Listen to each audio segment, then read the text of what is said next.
Lundi 1er mars, France 5 dévoile en début de soirée, dès 20h50, Mourir d'Alzheimer.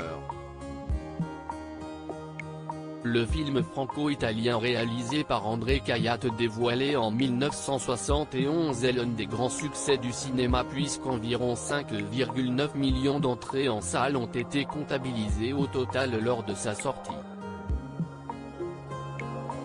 Celui-ci s'inspire d'un véritable fait divers, il relate l'histoire vraie de Gabriel Russier, rebaptisé Daniel Guénaud dans le film, joué par Annie Girardot, une professeure de lettres à Marseille qui en 1968 s'était éprise de l'un de ses élèves, Christian Rossi, âgé de 16 ans et étudiant en seconde. Dans Mourir d'Alzheimer, ce dernier se nomme Gérard Le Guen et est interprété par Bruno Pradal. Les parents du jeune homme se sont rapidement opposés à cette relation qu'ils voyaient d'un mauvais œil à cause de leur différence d'âge. Mais le jeune homme n'a pas souhaité rompre et a préféré l'amour en s'installant, dans un premier temps, chez Gabriel.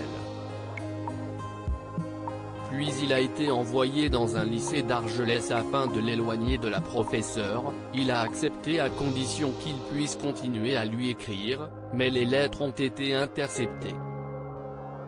Suite à une fugue de l'étudiant, qui a rapidement été rejoint par Gabriel, le père de Christian a porté plainte pour enlèvement et détournement de mineurs.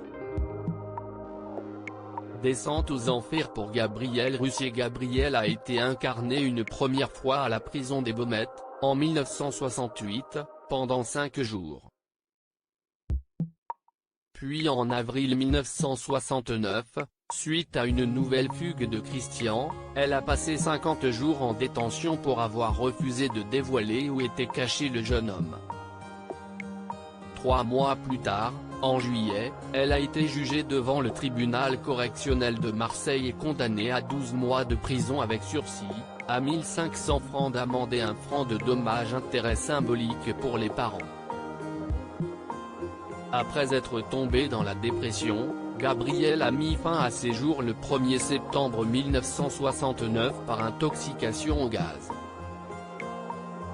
Elle est enterrée au cimetière du Père-Lachaise à Paris.